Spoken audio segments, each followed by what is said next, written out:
Sí, buenas noches. Para mí es un placer estar aquí con ustedes. Primeramente quiero agradecer al Centro Cultural de España y a su director por haber acogido esta propuesta. Ha sido una propuesta muy enriquecedora. Hemos tenido talleres de máscara con los niños, con los adultos. Como dijo Juan, tenemos el sábado una gran fiesta de carnaval donde están invitados los grupos de Alibaba, están los Diablos, está Roba la Gallina, por supuesto, Marifé y otros personajes más que acompañan esta gran fiesta popular.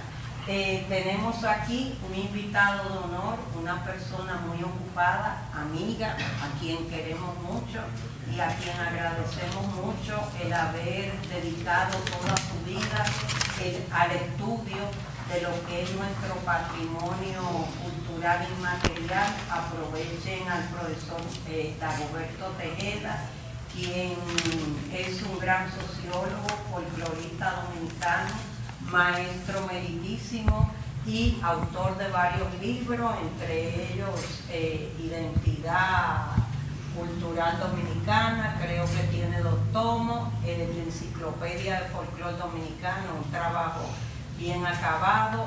Tiene un libro que a mí me gusta mucho, que yo creo que Dago debería de hacer una segunda edición, que es un estudio que hizo sobre la cueva de Mana. Y varios otros sobre el tema del carnaval.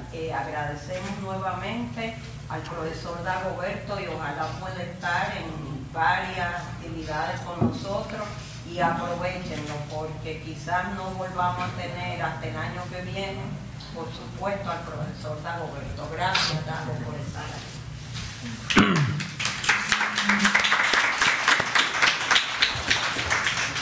Bueno, yo había preparado una conferencia realmente para la gente que está envuelta en carnaval. Era una posición muy crítica sobre lo que está ocurriendo hoy a nivel de carnaval. Y por eso la conferencia se llamaba ¿Hacia dónde va el carnaval dominicano? Pongo un ejemplo nada más. Pongo un ejemplo.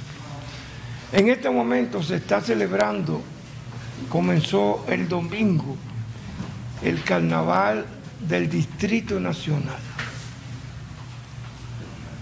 Y en la promoción, en todo lo que significa ese carnaval, ellos están proclamando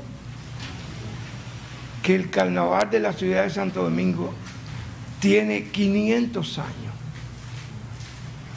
Eso significa que en el 1515 es cuando aparece realmente este carnaval y lo están promoviendo. Y lo peor, fueron a una reunión internacional en Lisboa, en Portugal, y allí ellos plantearon que el carnaval de la ciudad de Santo Domingo cumplía esos 500 años y pedían la sede para este año del carnaval de todas las ciudades iberoamericanas, todas las capitales más importantes iberoamericanas. Se lo concedieron y están haciendo ese carnaval hablando justamente de que cumple 500 años. Eso es una mentira, es una falacia, es una burla que no deben jugar con la historia ni jugar con el carnaval. No hay documento hasta ahora encontrado que demuestre que cumple el carnaval de la ciudad 500 años. Sí es verdad que el carnaval de la ciudad de Santo Domingo es el primer carnaval del Nuevo Mundo, el primer carnaval de América, pero no hay exactamente la fecha, hay aproximaciones. En La Vega, los historiadores de La Vega definían, proclamaron y la gente creía de que el carnaval dominicano comenzó en la Vega Real. Ellos daban 4 acontecimientos, inclusive 4 fechas, para decir que en la Vega Vieja comenzó el carnaval. Ninguna de las fechas que daban los historiadores veganos era verdad. Realmente ellos confundían actividades con el carnaval. Por ejemplo, en el 1514 ellos dicen que hubo carnaval porque un clérigo salió disfrazado en un caballo y que eso demostraba que había carnaval. Pero luego, cuando se entra en el documento que describe el personaje, aclara muy definidamente que estos eran juegos de moros y cristianos, que en España no tienen absolutamente nada que ver con carnaval. Entonces, se quedó demostrado. El último investigador que habló sobre el inicio del carnaval planteaba que fue en 1574, aunque él decía que había rumores de que había comenzado en el 1555. El documento más importante, el que más se aproxima a la realidad, lo encontró el profesor que era el historiador de la ciudad, Mañón de Jesús Arredondo, cuando dice que el carnaval dominicano comenzó antes de 1520, pero no dice exactamente si fue en el 17, en el 19, en el 15, en el 14. Lo que sí él confirma, porque incluso está la descripción de cómo se hacía el carnaval dominicano acá, en la zona colonial, en esa época. Él lo describe. Yo se lo voy a decir para que ustedes tengan la información, pero no de fecha. Entonces, la gente del Ayuntamiento del Distrito Nacional decir a nivel internacional y seguir proclamando a nivel nacional que el carnaval dominicano fue en 1515, están jugando con la historia y están jugando con el carnaval. Realmente eso no ocurrió de esa manera. Yo espero que por lo menos tengan la delicadeza de más nunca hablar de eso y quedarse callados y sabiendo que han hecho el ridículo. Pues bien, si antes de 1520 en esta misma zona, en estas mismas calles, se hacía carnaval, ¿cómo se hacía? En primer lugar, cuando se estaba acercando la fiesta de carnaval, que siempre era 3 días antes del miércoles de ceniza, y por eso se llamaba el carnaval de Canestolenda, que trajeron de España con el descubrimiento, porque antes de eso los habitantes originales de la isla, como le dicen en la escuela a ustedes, los indios, ellos no conocieron el carnaval europeo, el que tenemos nosotros. No había carnaval. El carnaval lo trae los españoles en 1492, pero tampoco llegó en 1492, sino realmente llegó a partir del segundo viaje de Colón. Y sobre todo cuando comienza a desarrollarse urbanísticamente aquí donde estamos, esta ciudad que es la ciudad colonial. ¿Cómo se celebraba en esta ciudad colonial?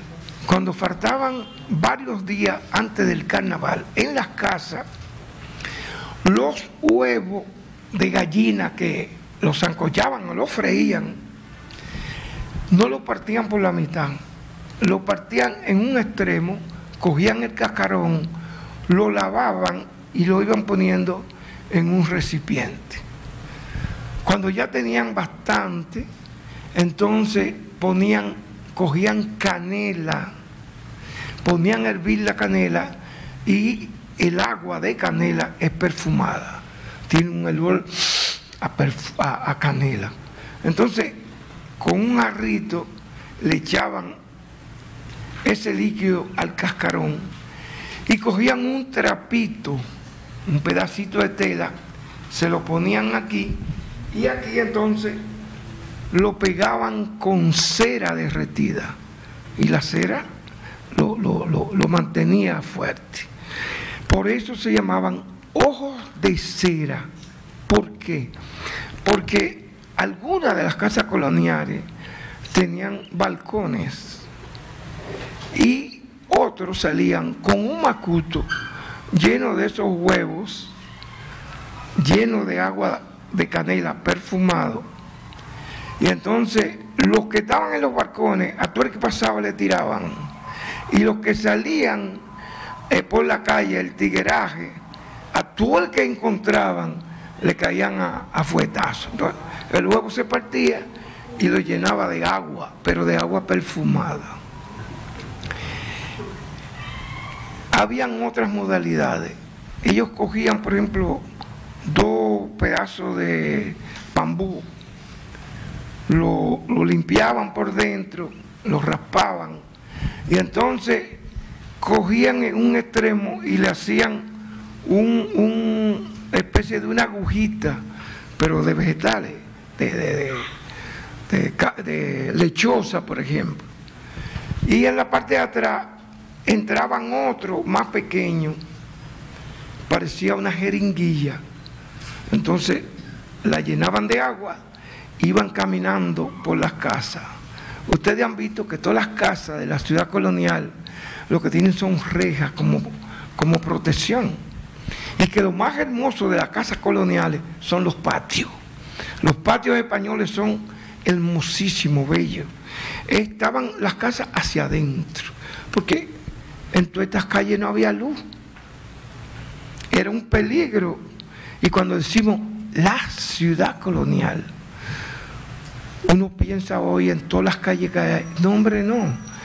La ciudad colonial no tenía más de 14 calles y corta. Tú te parabas en esta esquina y tú veías en aquella esquina a la gente donde terminaban las casas.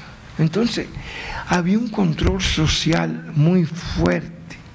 Entonces yo cogía las jeringuillas, iban caminando. Algunas casas tenían para abrir la puerta un poco grande, porque eran unas llaves grandísimas. Y entonces ellos miraban, y si veían a alguien que estaba sentado, que estaba parado, ¡fua!, le tiraban el agua. Incluso, y salían huyendo, todo el tigueraje. Incluso, después comenzó lo que llamaban también carnaval de agua, que eso se quedó hasta el otro día cuando cambiaron el agua por huevos güeros, que se lo tiraban a la gente y le ensuciaban la ropa y la cara y todo. Bueno, pues se utilizaba entonces que el agua la tiraban de los balcones y el agua la tiraban ya en lata y en lo que fuera a la gente cuando salía. Pero también había harina de trigo. Cogían harina de trigo y entonces se lo tiraban en la cara a la gente.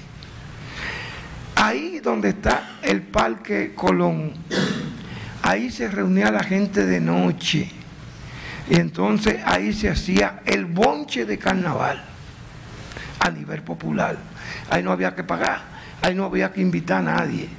Y eso se armó, bueno, imagínense, en uno de los libros míos yo describo, y hay testimonio de algunos curas que se disfrazaban y subían su muchachona en un caballo, se iban para allá y después desaparecían. Un poco más allá, en lo que hoy se llama el Museo de las Casas Reales, subiendo hacia allá una casa inmensa, ahí se hacían para los ricos de la época, los élites, se hacían los bailes de carnaval, los bailes de salones. Era con invitación y eran bailes excluyentes. Ahí no podía ir ningún pobre ni nadie que no lo invitaran. Ese era en el Museo de las Casas Reales, que está ahí todavía, con unos salones inmensos. ¿Quiénes eran realmente los agitadores del carnaval de la ciudad de Santo Domingo en el periodo colonial? O los estudiantes de la Universidad de Santo Domingo, hoy autónoma. La Universidad de Santo Domingo estaba ahí frente al Parque Colón, en el ladito que está lo que fue después la cárcel. Bueno, ¿qué pasaba con los estudiantes? Que los estudiantes se iban, si uno coge toda esta calle y después dobla a la derecha y dobla a la izquierda y sigue, va a terminar en la iglesia de Santa Bárbara. En la iglesia de Santa Bárbara, ahí a sus alrededores, los que vivían eran artesanos, eran joyeros, la mayor parte de los que vivían ahí. Ahí habían muchas amigas y muchas amistades. Entonces, los estudiantes universitarios, cuando comenzaba el año en la universidad, hacían un comité. El comité para buscar cuarto para carnaval. Ellos hacían kermés, ellos hacían caravana, ellos hacían baile, ellos hacían diferentes actividades para recolectar dinero durante todo el año.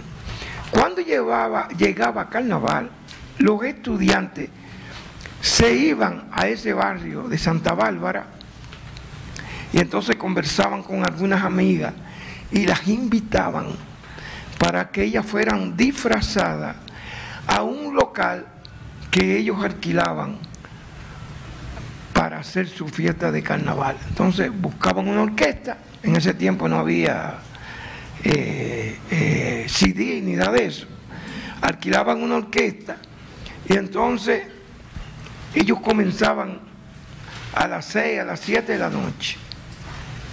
Al otro día, cuando estaba saliendo el sol, es que decían se acabó el carnaval. Y salían, claro, era disfrazado que todo el mundo iba a ese baile de los estudiantes. Pero muchas veces, o todas las veces, salían estudiantes borrachos. Y como tenían que salir para sus casas o sus pensiones, porque acá habían estudiantes de varios países, y eso es lo que lo hacía más libre, porque no tenían ni mamá ni papá, ni se podían meter con ellos. Entonces, ¿qué pasaba con eso? Que estos estudiantes salían por la calle borrachos y comenzaban a vocear mala palabra, que son muy buenas muchas veces, sobre todo cuando uno se da un golpe, eso le sirve de catarse. ¡Ay! ¿Qué pasó con eso? Que eso cada vez se fue convirtiendo más en un escándalo. Y los más puritanos comenzaron a atacar y finalmente prohibieron el carnaval. Pero el carnaval lo prohibieron de boca. La gente se reunía y lo hacía. El carnaval entonces siguió ese modelo en que habían dos manifestaciones fundamentales. Una manifestación en el Museo de las Casas Reales, que era para los ricos, para la élite, y el carnaval, que era a nivel popular. Entonces se dividió en función de clases sociales, para ricos y para los pobres. En esa época salían personajes esporádicos. Hay dos personajes que vinieron de España, que se transformaron y que todavía sobreviven al carnaval. Uno son los diablos. Los diablos cojuelos nos trajeron los españoles. Inclusive los primeros trajes de carnaval, eso hemos encontrado documentación sobre eso, predominaban, era un mamarracho entero y predominaba fundamentalmente el color negro, el verde, el rojo. Tenían vejigas. La vejiga es un elemento que viene también de España. En el libro que ustedes han oído, pero que no han leído, porque yo tampoco lo he leído, El Quijote, un libro muy grande. En El Quijote hay uno de los capítulos, creo que el quinto, que describe claramente un diablo cojuelo. ¿De dónde viene la palabra diablo cojuelo y por qué en El Quijote aparece un diablo? Porque en las iglesias habían representaciones teatrales. Se llamaban en esa época autos sacramentales. Eran obras que fundamentalmente siempre eran como las películas norteamericanas. Los vaqueros eran los buenos y los indios eran los malos. Bueno, en los autos sacramentales es la lucha de lo bueno con lo malo. Había un personaje español que escribió una novela que se hizo muy famosa. Se llamaba El Diablo Cojuelo. Cojuelo era porque cojeaba, porque el diablo había sido herido por San Miguel en la lucha que tuvieron acorde con la Biblia. Pero lo malo era porque este personaje era un figurón que estaba atento a la vida de todo el mundo, y para eso él se subió como si fuera en un globo grande, y de allá la novela, como es ficción, da la ventaja que pueden hacer lo que les dé su gana. Le quitaron los techos a todas las casas. Entonces el tigre allá arriba veía todo lo que ocurría en cada casa. Sí.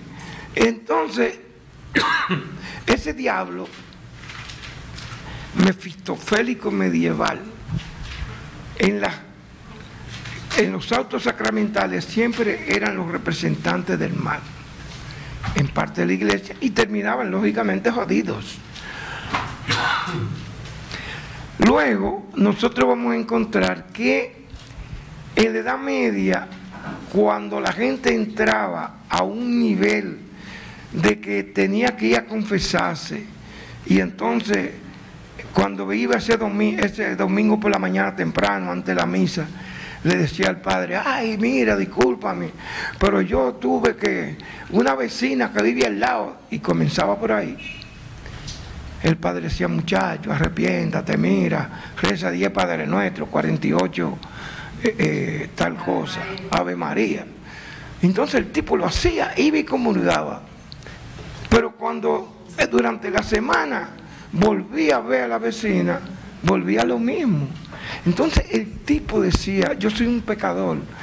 Y en España aparecieron unas muestras de especie de unos azotes, de unos látigos pequeños, y la gente se daba, inclusive en procesiones, todavía existen, se flagelaban, o sea, se daban hasta que se sacaban sangre, porque el dolor es lo que purifica. Entonces esos eran, diríamos, fuertes purificadores. Cuando llegan los diablos aquí, vienen con el fuerte, pero no el fuerte como un elemento para hacer daño, sino como simbólicamente purificar a la gente. Cuando el diablo daba, era para purificar, y era irónico y contradictorio que fuera el diablo el que purificaba. Y posteriormente siguió ese proceso. En este país, el personaje central del carnaval, solamente hay un pueblo que no hay diablo, que es en Baní. En Baní lo que hay son robo a la gallina. Personaje central, un robo a la gallina de los misterios de la religiosidad popular, pero no hay diablo. Pero en todos los otros pueblos hay el diablo, lo que pasa es que como nacieron ahí, le ponen nombre diferente. Entonces vamos a encontrar en Cabral, Las Cachúas, en Santiago, ¿cuáles son? Los lechones, en Bonao, los Macará, los Papeluces en Cotuí, sí, le ponen nombres diferentes, pero es el mismo personaje. Y alguien me preguntaba, de que, entonces, ustedes lo que han hecho del carnaval es un culto al diablo. No, es una sátira, es una burla al diablo. ¿Por qué? Pero señores, si estamos aquí y pasa el carnaval por ahí y nosotros nos queremos meter, yo no voy aquí a buscar ahí al lado de la iglesia, yo no voy a buscar a San Luis Gonzaga. Ese tigre nunca va a pedir una cerveza. Ahora, si es el diablo de que tú das 3 pasos y dices, ¿qué pasó? No hay una fría. O sea, se expresa que el carnaval es el mundo al revés y que por lo tanto se va a una libertad de expresión y de alegría. Entonces no pueden haber las normas que hay en la vida cotidiana. Bueno, aquí nosotros vamos a tener entonces que el carnaval original es un carnaval que duró durante mucho tiempo, pero las élites dominicanas, el grupito que privaba y que algunos eran ricos, no salían a la calle a juntarse con la chusma, de acuerdo a ellos. ¿Y por qué? ¿Cómo se cambia la cosa?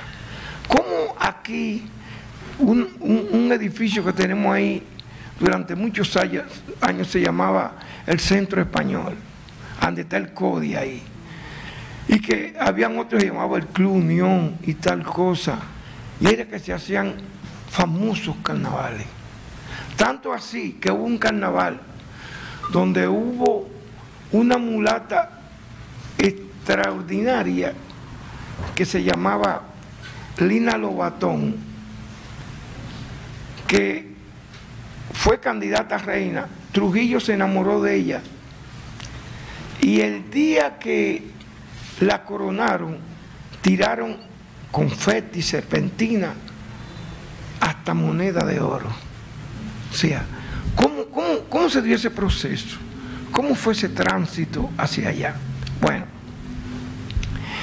cuando se produce la independencia, es una dependencia que no fue contra España, fue una independencia que fue contra Haití.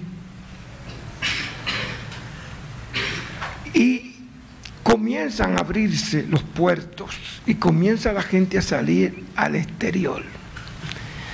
En ese proceso llega una dimensión muy agitada, que fue cuando a algunos dominicanos se le ocurrieron volver a querer el auge que le brindó España a esta colonia. Y entonces, en 1883, ellos entonces hacen la anexión a España.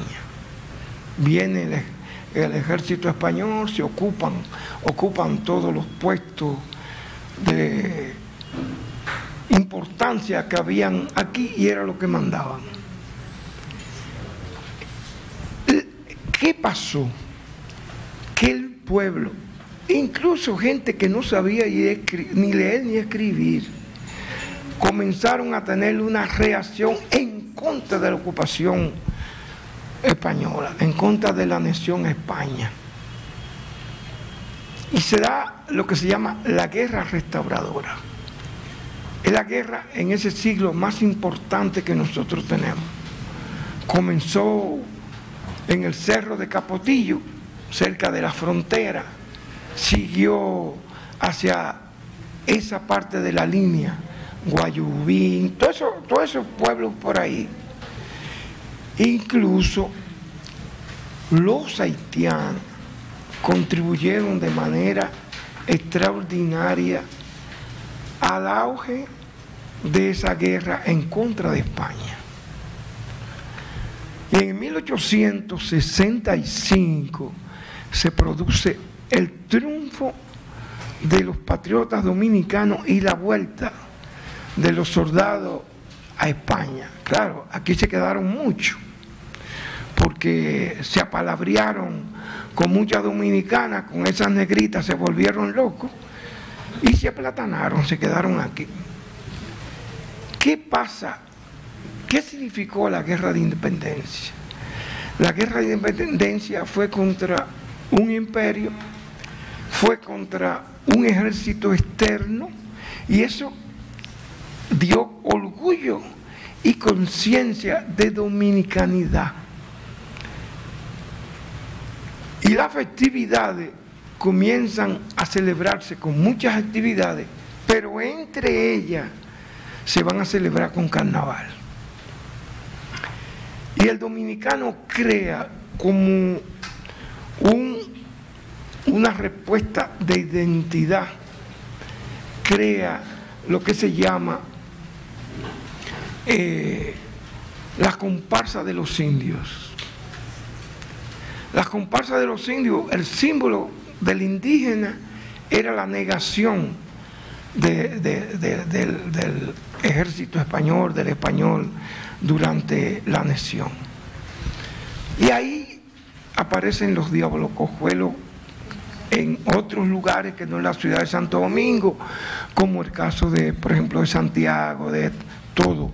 Y comienza un proceso entonces de conciencia a nivel de identidad dominicana. Llega en ese año después lo que sería la primera ocupación norteamericana.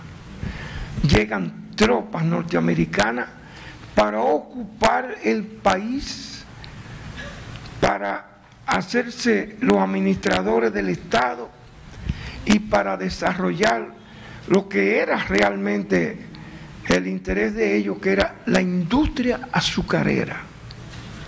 Y comienzan a robarse tierra y a matar gente, a asesinar gente en todo el este, y entonces ahí es donde va a resurgir la industria azucarera que había desaparecido y que había tenido su auge durante el periodo colonial. Esto va a traer el resultado bien interesante. Nada más le pongo un ejemplo. El carnaval siempre es un espacio crítico. El carnaval siempre es un espacio de libertad. Lo que se hace en el carnaval muchas veces es lo que no se puede hacer a nivel de la sociedad. Y en el carnaval es posible. Se usa como elemento fundamental la sátira, la burla. Esa es la esencia del carnaval. Entonces, ¿qué pasa con eso? Por ejemplo, en Puerto Plata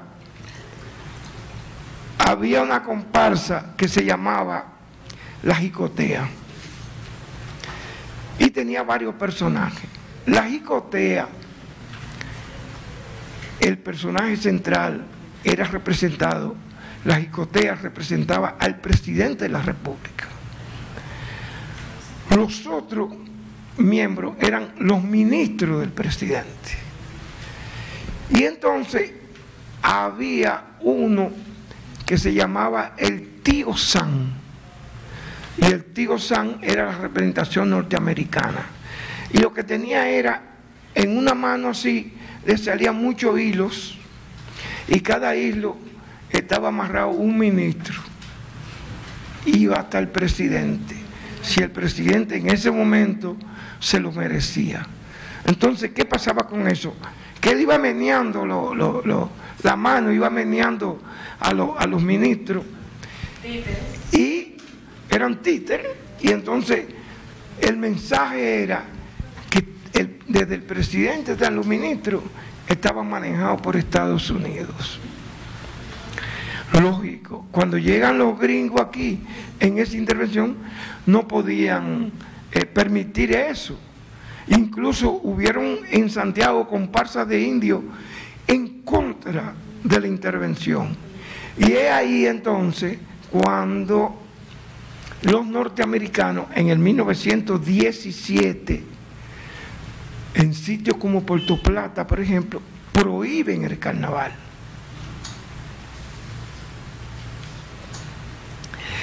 Cuando llega el periodo trujillista, cuando llega la era de Trujillo,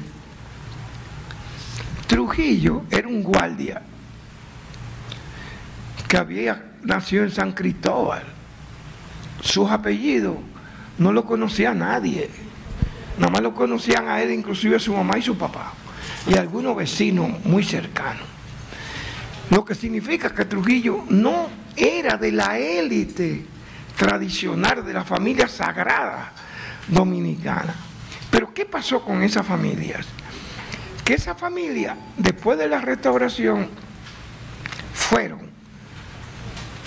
a Venecia, fueron a París, o sea, comenzaron a viajar en Europa, y esos ricos de este país se dieron un estrellón muy grande, porque encontraron que los mejores carnavales que podían ocurrir se daban. Enséñamelo a mí, a ver. Enséñamelo. No es ella. ¿Me enseñó? No es ella. Que me enseñe lo que estaba escribiendo y estaba leyendo. Entonces, ¿qué pasó con esto? Que de un momento a otro se dan cuenta que los ricos de París y de Venecia hacían los carnavales más extraordinarios del mundo.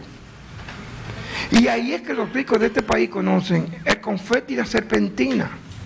Y cuando llegan aquí, van y cogen esos dos lugares que hay ahí, el Club Unión, el Club España, para hacer sus grandes carnavales de salón. ¿Qué pasó con eso?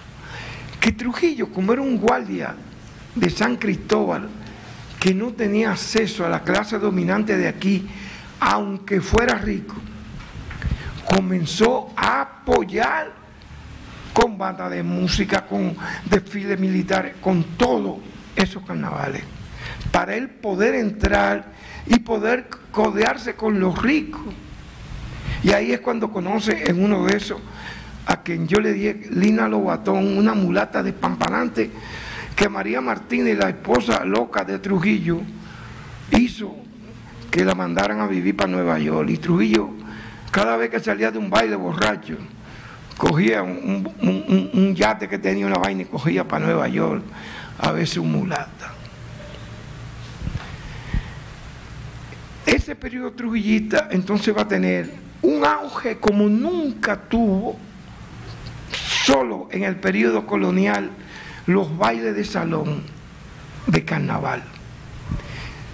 Y comenzaron a aparecer cuando comienza a construirse el barrio donde vive aquel tipo que está allá, Villa Juana, Villa Francisca, o sea, todos esos barrios populares. ¿Quiénes vivían en esos barrios populares? Oh, ahí vivían los albañiles, los paleteros, vivían los que lavaban los carros, los que limpiaban, los que vendían billetes, sí, obreros, chiriperos. Esos obreros y chiriperos se convirtieron en los grandes artistas de carnaval, el pueblo como protagonista, donde transforman todo el carnaval, inclusive los diablos que vinieron de España, la muerte como personaje que vino de España, lo traen y lo comienzan a transformar. ¿Por qué?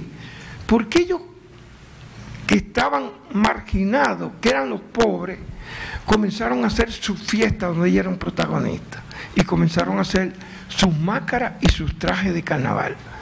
El centro del carnaval popular era lo que hoy es el Parque Enriquillo. Ese era el centro del carnaval popular. Bueno, los ricos que tenían sus carnavales aquí de salones, tenían un día que hacían un desfile del parque, de esos clubes, todo el Conde, hasta el Parque Independencia. Los pobres tenían una línea que no podían pasar, que era la Avenida Mella. De la Avenida Mella para allá, las máscaras pobres no podían bajar. hacia arriba podían hacer lo que les diera su gana. De día, de noche no había carnaval. Incluso ellos se paraban ahí frente a los bomberos para ver dónde terminaba el carnaval de los ricos. Los pobres incluso, Trujillo lo que hizo fue no prohibirle el carnaval, como lo hicieron los gringos y lo hizo Balaguer realmente, sino controlar su carnaval. Y para eso metían y disfrazaban muchos caliés, lo disfrazaban de personajes de carnaval. Y en los cuarteles de la policía que vean en la zona norte, por ejemplo, el que está frente al Parque Riquillo, que quizás sea el más viejo, ahí las comparsas de los barrios tenían que ir, dar su nombre cada uno, a cada uno le daban un número, y entonces él tenía que ponérselo en su traje. Si pasaba un rebú, fue el número 8, ahí ya ellos sabían dónde vivía, quién era, y lo iban a buscar, un mecanismo de control. E incluso hubo una época en que no le permitían ponerse la máscara, sino que la máscara iba en el cuello para tener todavía un mayor control. Entonces, durante ese periodo trujillista pasaron cosas interesantes. Ahí yo los invito a que ahorita vayan a ver unas muestras de artesanías que hay, hermosísimas. Y en esas muestras de artesanías hay, por ejemplo, un personaje que es mi personaje favorito de carnaval, se llama Califé. Ocurre que ahí en el Parque Colón, lo más intelectualoso, pero lo más ridículo intelectuales del país, muchos de ellos habían estado en el extranjero, e incluso muchos de ellos ansiaban ir y veían que en esa época los intelectuales europeos tenían un frac. Bueno, pues muchos de esos ricos iban al Parque Colón en frac, de que hacer una tertulia intelectual. Había en Villa Francisca un obrero, se llamaba Chencho. Él era hojalatero, o sea, hacía anafe, hacía jarrito, cuchara de metal. Entonces, Chencho era negro. Y como los intelectuales que estaban en el parque privaban en blanco, porque creían que eran europeos, aunque tuvieran una nata chatayo y unos alambritos aquí. Entonces Chencho, que era negro, cogía carbón, lo machucaba y le echaba aceite de carro, viejo ya de que iban a botar. Entonces él se pintaba el cuerpo para ser más negro, o sea, para ser la sátira mayor.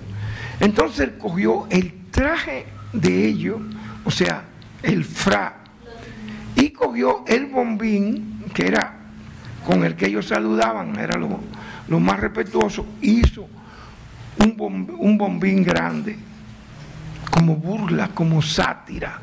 Y él era un poeta popular, entonces se llevaba un grupo de los tiguerajes, del tigueraje del barrio, que repetían las últimas frases que él hacía de su poema.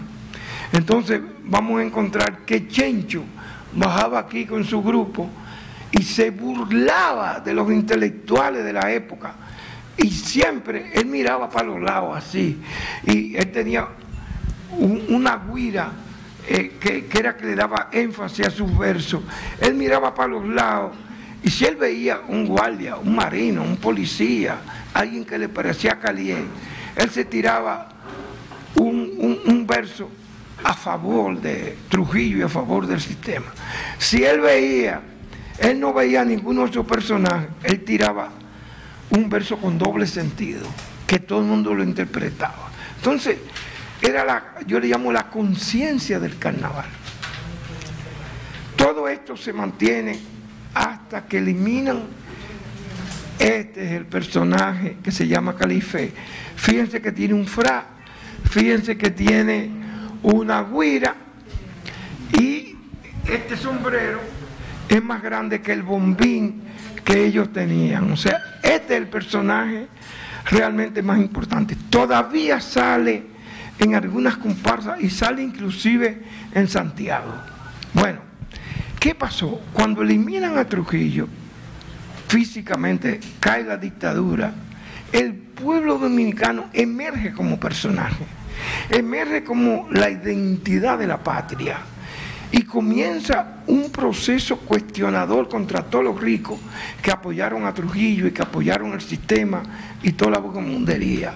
Entonces, poco a poco se van apoderando de las calles, y poco a poco el escenario de los bailes de salón del Club España, Club Unión y tal que sé yo cuánto, comienzan ellos a acercarse tímidamente disfrazados a las calles, y comienzan a decaer los bailes de salón a tal punto que hoy no hay ningún club social de la clase alta que haga su carnaval, porque el pueblo fue una reivindicación, y aparecen todos los tipos de personajes, y comienza hasta que en 1983 algunas personas, entre ellos estaba yo, decidimos que el Estado apoyara el carnaval, y organizamos en el 83 el primer desfile nacional de carnaval.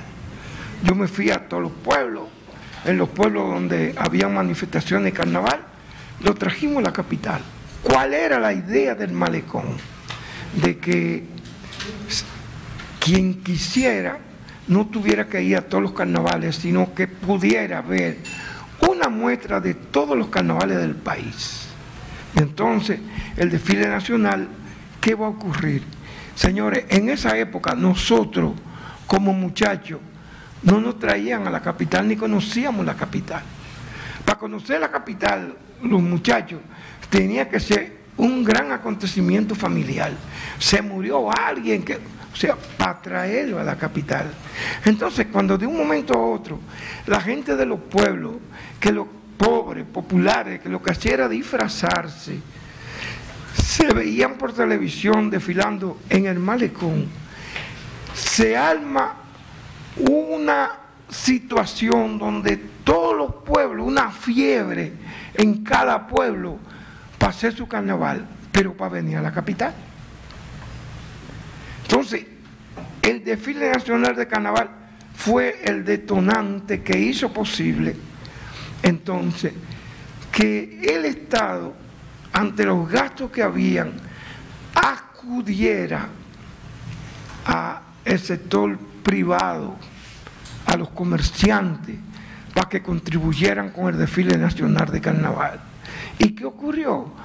Que entonces los pueblos comenzaron a buscar patrocinios comerciales, y viene la comercialización de carnaval, porque hasta ese momento, hasta 1983, aquí no habían desfiles de carnaval. Ahora todo el mundo cuando habla de carnaval nada más piensa en desfile. No, antes cada barrio tenía sus comparsas, y los barrios salían a gozársela y hacer gozar a su barrio. Eso era un carnaval espontáneo, popular, libre. Después, cuando comienza la comercialización, es que comienza los grandes desfiles en todos los pueblos. Ahora mismo, todos los pueblos culminan su carnaval y hacen cada domingo desfiles de carnaval. Eso es positivo y negativo. Positivo porque al final, ya para terminar, porque el carnaval se ha visto por los políticos como un espacio político para usar el carnaval. Los comerciantes han visto el carnaval como un negocio para conseguir más cuartos. Los ayuntamientos lo han visto en las dos vías. Hay síndicos que quieren sacarle provecho político y hay síndicos que quieren sacarle provecho económico.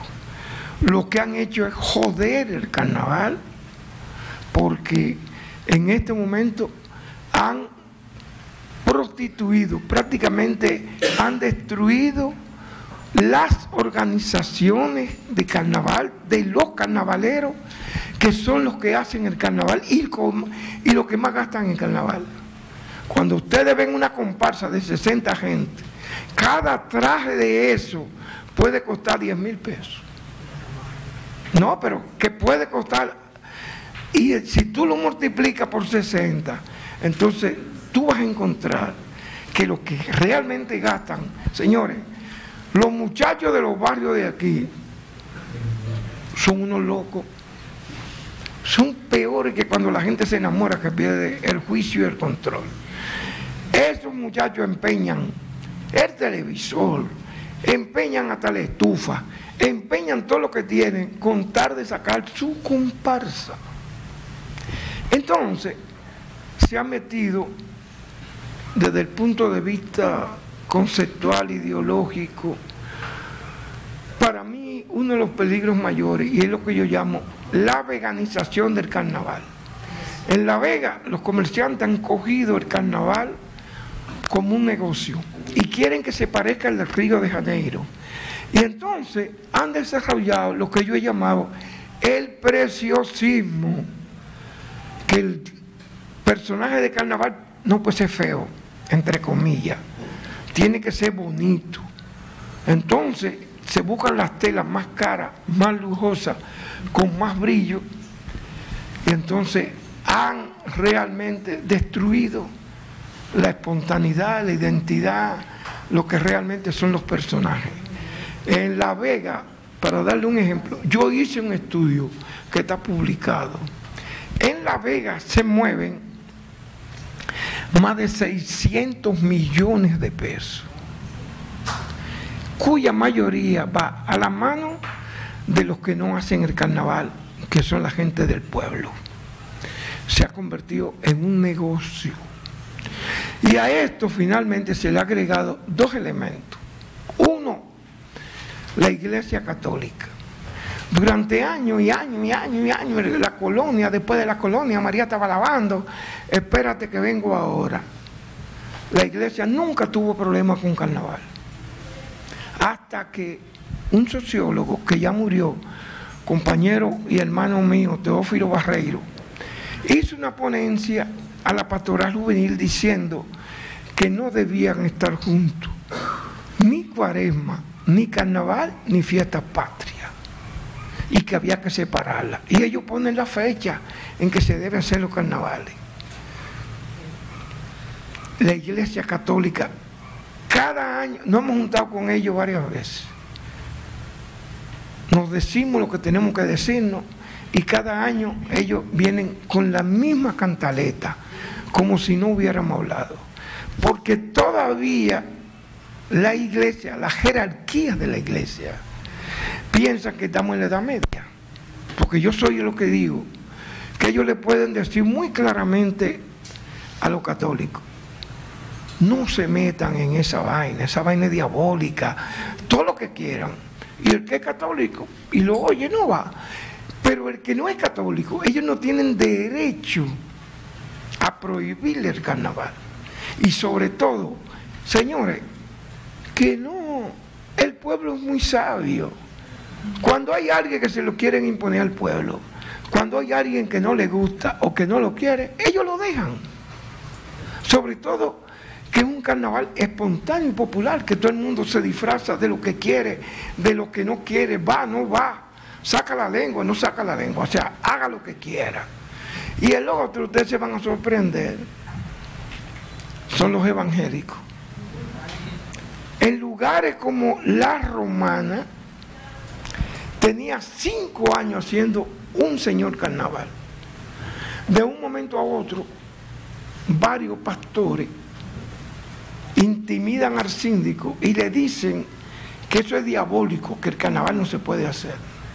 Tenemos unas discusiones, yo discutí con ellos, un gran error porque me sacaron después, pero discutí con ellos, pero es un problema de principio. ¿Y qué pasó con eso? Que al final, como no tenían argumento, dijeron: ok, nosotros vamos a permitir hacer el carnaval como si fuera de ellos.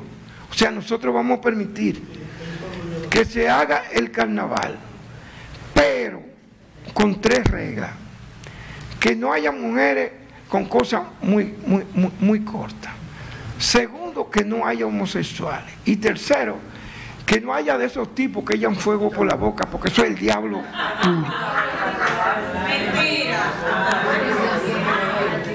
Cuando se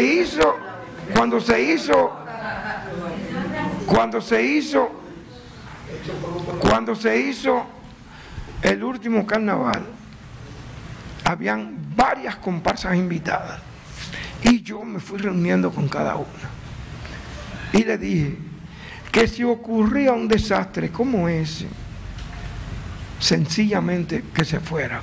Entonces, ¿qué pasó? Que en el último carnaval había muchos homosexuales, había muchas muchachas con cuestiones cortas, que es natural, normal en el carnaval, y había un tigre echando fuego por la boca.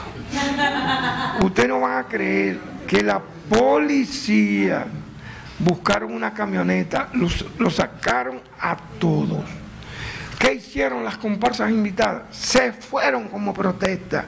Y el carnaval lleva 2 años y este año va por el 3 que no se hace.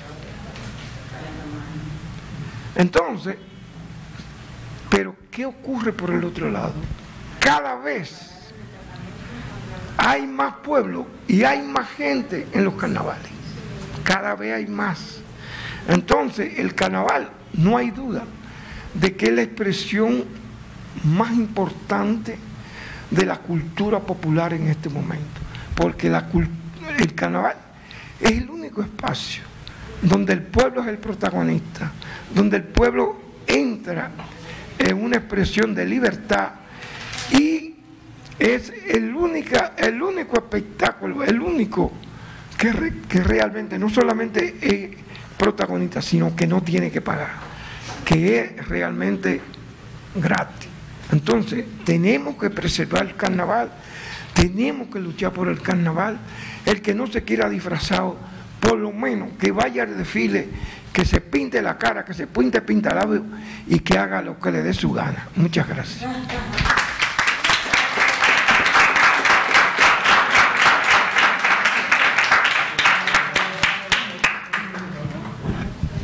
Pregunta, si alguna pregunta, algún comentario. Una pregunta, estas personas que dicen que el carnaval es diabólico, no, mis hijos no van a ir ahí porque al desfile, yo soy profesora y yo invito siempre a los de cuarto mayormente, de cuarto bachillerato, a que bajen al desfile y lo preguntamos sobre el desfile del carnaval. Entonces ellos lo primero que me dicen es, no, mi mamá me dice a mí que esto es diabólico y que yo no puedo ir para allá. Entonces yo le digo, no, pero por lo menos invita a tu mamá y de tu mamá que te lleve, porque eso no lo miren desde un punto diabólico, sino desde un punto artístico, cultural. Artístico, cultural y social. Y por más que como no. Bueno, porque esa es la presencia de evangélicos y la presencia de los cristianos medievales. Y una cosa, de algo que tú dijiste que a mí como que lo que pasó en Lisboa con el carnaval del ayuntamiento, o sea, ellos llevaron algún soporte académico ahí. Ninguno, es que no hay, no es posible. Sí, pero ellos un investigador. No, nadie, aquí nadie se puede prestar a eso, porque no se puede sustentar bajo ninguna discusión científica, antropológica. Entonces el país ganó para hacer varios. Es ridículo. Eso me parece. Va a ser ridículo. Yo escribí algo sobre eso y se lo mandé a Relaciones Públicas del Ayuntamiento. Yo espero que no hablen más de eso, para que no sigan haciendo ridículo. Una pregunta, pero tengo que hacer cambio porque la voy mirando en mi... Okay. Sí, yo quiero preguntar que usted nos aclare. En uno de sus libros, usted habla de la careta del diablo. Usted la sitúa en Elías Piña y el Portón o Pontón por allá, por esos lados.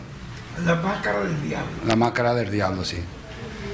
Y que posteriormente se quemaba y se repartía la ceniza como ofrenda a la fertilidad. Pero yo la sitúo en mi memoria, esa misma careta del diablo, en San Juan de la Maguana, porque yo me crié por allá. Como una caja hecha hasta acá, con pluma, cacho. La espalda pierde su nombre. Sí. Exacto. Entonces yo quería que usted... Hecha de caja de cartón. Sí. Pintada con carbón y pluma y cosas de esas. Y que aclarar que esa misma careta tanto se usaban para Semana Santa como para Carnaval. Sí. Para que usted aclarara. Él está hablando de una cosa interesante que yo no hablé porque no tenía tiempo. No quería abusar tanto de ustedes. Pero él está hablando de una zona, que es la zona sur. Entonces vamos a encontrar fundamentalmente para lo que yo llamo un carnaval cimarrón. Que el carnaval cimarrón es un carnaval que se hace durante la Semana Santa. En San Juan de la Maguana, ahí donde el río se llevó, en la Mesopotamia, ahí hay unas máscaras que nosotros hemos llamado, porque así aquellos le decían tifua, ¿verdad? Son unas máscaras que se hacen de tela. A la tela se le pone asfalto, o sea, petróleo. Se le ponen plumas y entonces esas máscaras salen a darle vejigazo a los niños. Es una máscara muy hermosa, es de la gerencia africana más auténtica. Soraya nos llevó a nosotros a Puerto Rico a un evento donde había muchas máscaras de herencia africana y se colocó esa. Y mucha gente estaban adivinando que de qué lugar de África eran. Y eran... Que tú regalaste una al Museo de la América y esa es como la máscara espectacular. Todo el que va pregunta, ¿de dónde es esa máscara? Entre tantas máscaras. Exacto, yo la regalé al museo allá. En Elías Piña salen, bueno, ahí nosotros vamos a encontrar otra máscara en Semana Santa, que es Cocorícamo. Sí, correcto. Cocorícamo es una cabeza. Ustedes se acuerdan que antes había un relajo que decían, parece que tiene cocorícamo, o sea, como algo raro. Espérate. Eso va como de Juan María Monte. Eso tiene cocorícamo. Mira, pero tú sí a la gente.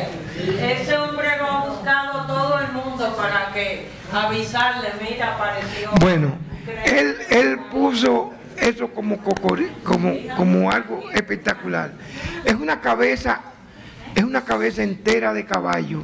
Entonces le ponen un cordón que va por dentro en la mano y entonces la jalan y hace Cocorícamo, una cabeza.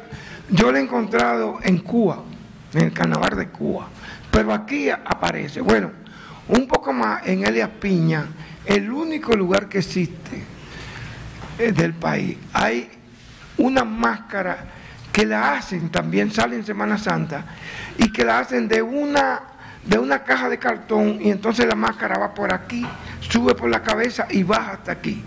Y entonces la llenan de plumas de gallina y le ponen unas plumas aquí y se llaman las máscaras del diablo. Ellos salen con un personaje y con una vara en la mano a darle fuetazo a los carajitos y a meterle miedo a los carajitos. O sea, aquí hay una serie de máscaras que solamente creen que las máscaras bonitas son las de La Vega. Yo escribí un libro sobre las máscaras feas, entre comillas, que para mí son las máscaras lindas, son las máscaras espontáneas con identidad. El libro te lo traigo mañana. Entonces, eso es cierto lo que tú planteas. Lo que ocurre con el asunto de la quema es que ese sale en Semana Santa porque es un culto a la fertilidad. El traje que se ponen debajo es un vestido de mujer que es el símbolo de la fertilidad. Entonces, el último día, ellos van al campo, o sea, en los alrededores, cogen la máscara, la ponen una arriba de otra y le pegan fuego. Entonces, cogen la ceniza y lo riegan en los sembrados como un culto a la fertilidad. ¿Tú no te acuerdas mucho de eso o no la viste? Porque eso es secreto. Sí, pero hay un detalle, mire, hay un detalle. Que yo recuerdo que la tradición decía que si yo me vestía con la máscara del diablo en San Juan, no sé en otro sitio, yo debía 7 años. 7 años. Y debía vestirme en el campo y desvestirme en el cementerio, enterrar eso como una ofrenda a los muertos. Sí, y 7 años seguidos. Si no, entraba en problemas con... yo le voy a decir que aquí hay una colección de máscaras en el país, muy hermosa, muy linda. Por ejemplo, si a ustedes me preguntan a mí, ¿cuáles son las máscaras más lindas de este país? Las máscaras que a mí más me gustan son las máscaras de las cachúas. Son unas máscaras que no usan pintura industrializada. Aquí en la cara lo que le ponen es papel vejiga. Entonces, de aquí le sale, escondiendo los cachos, una cabellera de diferentes colores de papel crepé. ¿Por qué son las máscaras más lindas? Son las más coloridas. Cuando van corriendo, la brisa mueve la cabellera con música. Entonces tienen colorido y tienen música y tienen movimiento. Son las máscaras más hermosas, hechas a mano, todas son diferentes, son artesanales. Lo de La Vega lo que ha hecho es empobrecer el carnaval, su carnaval. ¿Los diablos no se pueden mover? No. Porque pesan mucho. Los trajes pesan tanto que no se pueden mover, a veces no como no son momias. O sea, antes eran cascabeles y simples, ahora le han puesto unas corchas. Sí, La esencia del diablo era asustar a los carajitos, coger la guadaña, la muerte jalaba a los carajitos con la guadaña para que le dieran cajeta a los diablos. Entonces, pero cuando yo digo que han empobrecido el carnaval, es porque nada más hay diablo, no hay otro personaje. Y esa, por ejemplo, hay dos manifestaciones bien profundas. Primero, la de Salcedo. Los de Salcedo todos los domingos están dando vejigazos, vejiga a todo el mundo. Pero el último día, en un momento dado, vocean, se acabó el carnaval. Ellos se quedan así. Los trajes son de papel vejiga, así picado. Entonces el pueblo se lo arranca. Y yo digo que hay un arcoíris danzante en las calles de Salcedo. ¿Y por qué? ¿Cuál es el simbolismo de eso? ¿Por qué las rompen? Porque el final del carnaval es la lucha entre la vida y la muerte, donde triunfa la vida. Es lo viejo y lo nuevo. Le rompen el traje para que el año que viene tengan que venir con un traje nuevo. Eso es lo viejo. Entonces es muy hermoso. Claro, en La Vega y esos sitios antes, cuando terminaba el carnaval, cogían las máscaras y se las tiraban al público. Pero ya una máscara de esas tres que está, si la tiran le cae todo el mundo atrás para cogerla. Entonces, en Cabral, el carnaval es en Semana Santa. El lunes después de Semana Santa, todas las cachúas, que así se llaman, esos diablos, cogen para el cementerio. Ellos no usan vejiga sino un fuete. Entonces se suben encima de la tumba y hacen una celebración en homenaje a un jefe de cachúa fallecido y comienzan a dar fuerte. Pero en ese momento cogen lo que llaman un Judas le pegan fuego, lo tiran al cementerio y le van dando fuete mientras el pueblo va cantando Juga, Juga, lo mataron por Calié. Es decir, que ellos le dan un contenido político. Todo el mundo sabe que aquí el Calié era el soplón trujillista. Allá entonces acaban con el pueblo, se impone al soplón, al Calié. Entonces, el sur tiene el carnaval más simbólico, más profundo, más espiritual. Quiero invitarlos a ustedes. Ustedes quieren ver en este momento el mejor carnaval del país, vayan al de San Juan de la Maguana. Muchas gracias otra vez.